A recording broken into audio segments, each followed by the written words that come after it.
এ কি রে বাবা, এটা আমি কি দেখছি? এটা তো কারোর লেজ মনে হচ্ছে। লেজটা কার? এটা আবার নড়ে উঠছে। বাবারে বাবা, ভয়ঙ্কর জিনিস তো। এদিকে বন্ধুরা, শিয়ালের স্ত্রী শিয়ালকে খুঁজতে খুঁজতে জঙ্গলের মধ্যে এলো এবং সে জঙ্গলে বসে বসে ঘাড় নাড়িয়ে ভাবতে লাগলো, শিয়াল সাত সকালে গেল কোথায়? ওকে আমি কিছুতেই খুঁজে পাচ্ছি না। ওকে আজ যদি আমি খুঁজে পাই তাহলে ওর কপালে ভীষণ কষ্ট আছে, এই আমি বলে দিলুম। বন্ধু ছোট টুনি, এই দেখো আমার লেজের কি হয়েছে গো। লেজটা কোথায় খসে পড়ে গেছে। আমি সেই সকাল থেকে খুঁজছি, কি করে এরকম হলো গো, আমার আর লেজ নেই। এদিকে বন্ধুরা, শেয়ালের স্ত্রীর মতো শেয়ালের ছানাও তার বাবাকে খুঁজতে বেরিয়েছে।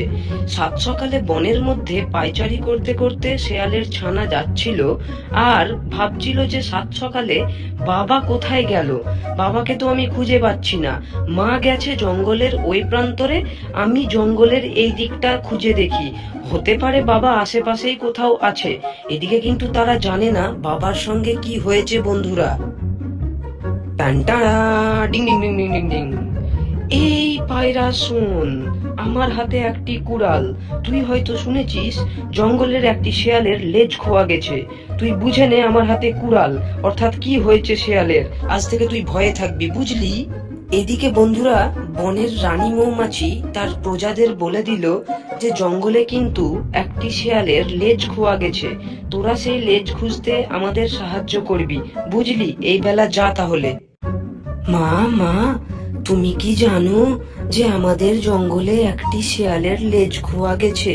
এটা কি সেই শেয়াল মা, সেই ধূর্ত শেয়ালটা যে আমাদেরকে গতবার এসেছিল প্রহার করবার জন্য, শেষমেশ আমাদেরকে খুঁজে না পেয়ে তোমার দুটো ডিম নিয়ে চলে গেছিল? সেই ডিম খেকো শেয়ালটা হলে? তাহলে তার সঙ্গে ঠিকই হয়েছে, ওর লেজ খোয়া যাওয়াই ভালো। ও যদি আবার এইদিকে আসে মা, তাহলে আমাদের কি হবে? আমরা তো ঠিকভাবে উড়তেও শিখিনি। তুমি কিন্তু আমাদের এ যাত্রায় রক্ষা করো মা, নইলে ওই বজ্জাত শেয়াল আমাদের মেরে ফেলবে। তুমি যে করেই হোক কিছু একটা করো, নইলে ওই শেয়ালের হাত থেকে আমরা এ যাত্রায় রক্ষা পাবো না মা। তুমি প্লিজ কিছু একটা করো, বুঝলে? বন্ধুরা, এদিকে জঙ্গলের বাঘি শেয়াল পাহাড় পর্বত উপত্যকা সমস্ত কিছু পার করে শহরের উদ্দেশ্যে চলল। সে ভাবলো হয়তো আমাদের শেয়াল বাবু উনি শহরের দিকে গেছেন। কি জানি বাবু, হতেও তো পারে জঙ্গল ছেড়ে শহরে একটু ঘুরে দেখতে গেছেন, তাই সাত সকাল থেকে তাকে খুঁজে পাওয়া যাচ্ছে না। যাই আমি একটু দেখে আসি। এদিকে বন্ধুরা, গোবিন্দপুরে তো সারাদিন বৃষ্টি হচ্ছে, এই দিকটাই সারাদিন বৃষ্টি, তাই কাক সারাদিন ভিজছে। সে ভাবছে কি যে হলো আজ সারাদিন বৃষ্টি। বন্ধু টুনি, তুমি আমার বাবাকে দেখেছো? আমার বাবাকে সকাল থেকে খুঁজে পাচ্ছি না। তুমি দেখে থাকলে আমায় একটু জানিও প্লিজ। ওগো শুনছো? শুনেছি জঙ্গলের মধ্যে একটি শেয়ালের লেজ কাটা গেছে। এদিকে কালো কাকের হাতে পায়রা একটি কুড়াল দেখেছে। তুমি কি এ ব্যাপারে কিছু জানো? হতে পারে কালো কাক লেজটি কেটে দিয়েছে।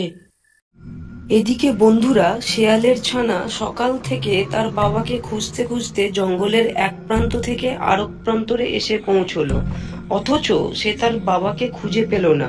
সে ভাবলো একটু যাই, টুনির বাসায় গিয়ে দেখা করে আসি। হতে পারে টুনিরা ফল সংগ্রহের জন্য জঙ্গলে আসে, তারা হয়তো আমার বাবাকে দেখেছে।